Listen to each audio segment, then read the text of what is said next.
মনের মধ্যে একটা চিন্তা নিয়ে আসছে।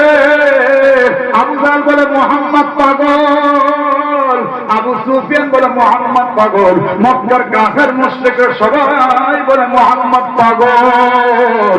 কিন্তু পৃথিবীর কত দেশের মধ্যে আমি গেছি, কত দেশের কত পাগল দেখছি, কিন্তু কোন পাগল তো মুহাম্মাদের সঙ্গে মেলে না।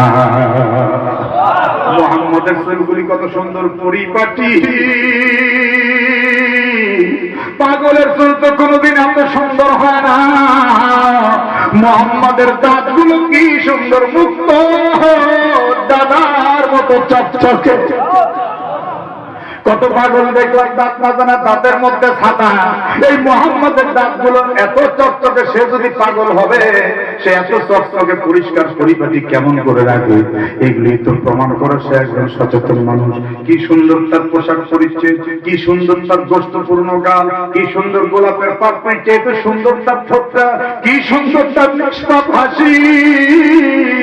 তার চেহারায় প্রমাণ করে এই লোকটা সাধারণ কোনো মানুষ নয়, এই লোকটা নিঃসন্দেহে আল্লাহর নবী। আবু সুফিয়ান বলতেছে এই কবি চমকে উঠছে, কারণ সে আমার নবীজির মহব্বতে হারায়া গেছে।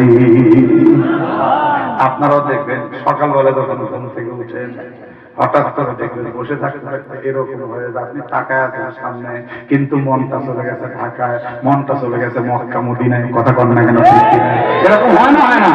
এখন আপনার সুন্দরী গো আপনার সামনে যে যাচ্ছে, চিন্তা করতেছে ব্যাপার কি, আমার মতো সুন্দরী যাচ্ছে আর চোখের পলক ফেলায় না, ওই কোন ধান্দা করে? কয়েকবার টার্গেট করার পরে এক ধমক পিছা পিছা চমকে উঠছে। এরকম হয় না? হয় না? চমকে উঠছে, এরকম করে লাগে। আমি সুন্দরী তোমার সামনে দিয়ে যাই আসি, তুমি চোখের পলক ফেলাও না, মেয়ে মানুষের দিকে না তাকাইলে কিন্তু একটু রাখ। কথা কয় না রে কি যুবকেরা, তোমরা ঠিক ঠিক কিছুই বলছো না।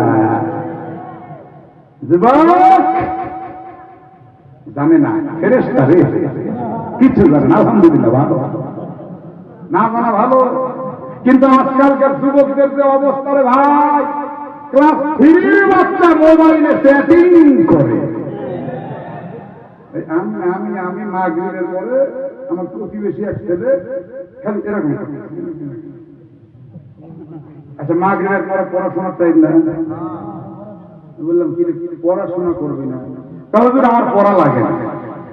আমাদের পড়া, তুই কি রোবট না? তুই কি কম্পিউটার? স্কুলে গেলে কি সব শিখায়, কিরিং কিরিং সাইকেল চালায়। ও রে ভাউয়া দেন।